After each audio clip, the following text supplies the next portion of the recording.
இங்கு மூன்றுக்குமே ஒரு கால் நூற்றாண்டு இடைவெளி இருந்திருக்கிறது. 75 அகிலனுக்கு வழங்கப்பட்டது, 2002 ஜெயகாந்தனுக்கு வழங்கப்பட்டது, 2025 வைரமுத்துவுக்கு வழங்கப்பட்டிருக்கிறது. கால் நூற்றாண்டுக்கு ஒரு முறைதான் தமிழுக்கு விருது தருவது என்பது ஆரோக்கியமான விருது முறை அல்ல.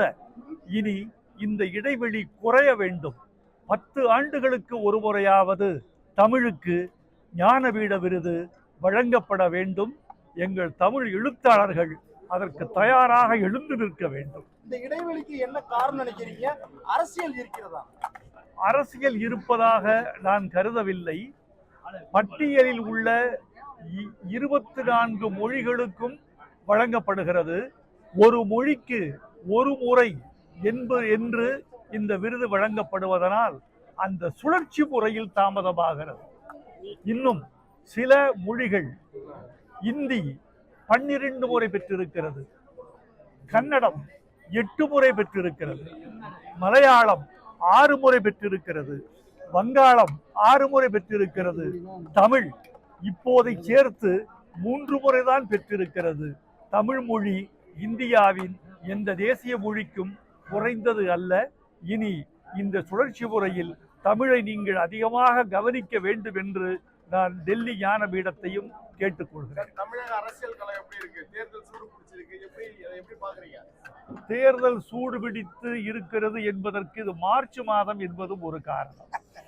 ஏப்ரல் மாதத்தில் இன்னும் அதிகமாக சூடு பிடிக்கும் என்று நான் இருக்கிறேன். மே மாதம் 4ஆம் தேதி தமிழ்நாட்டு ஓட்டுகள் எண்ணப்படுகின்றன. மே ஓட்டு எண்ணிக்கையும் சூடாக இருக்கும். மே 4ஆம் தேதி அக்னி நட்சத்திரம் ஆரம்பிக்கும், அதுவும் சூடாக இருக்கும். அதனாலதான் மே மாதம் தேர்தல் நடத்துறாங்களா? இருக்கலாம். சார், நீங்க எழுதிய புத்தகங்கள் உலக அளவில் மிகப்பெரிய தாக்கத்தை ஏற்படுத்தியது. அடுத்து உங்களுடைய படிப்பு என்னவா இருக்கும்? அதற்கான பணிகளை நீங்க இறங்கிட்டீங்களா? ரொம்ப நல்ல கேள்வி. இந்த கேள்வியை நான் ரசிக்கிறேன். இப்போது ஒரு பணி நடந்து கொண்டிருக்கிறது.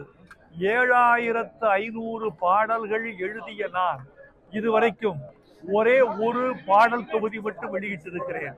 1000 பாடல்கள் என்ற அந்த தொகுதியை என் தமிழாசார் கலைஞர் அவர்கள் வெளியிட்டார்கள் 2011.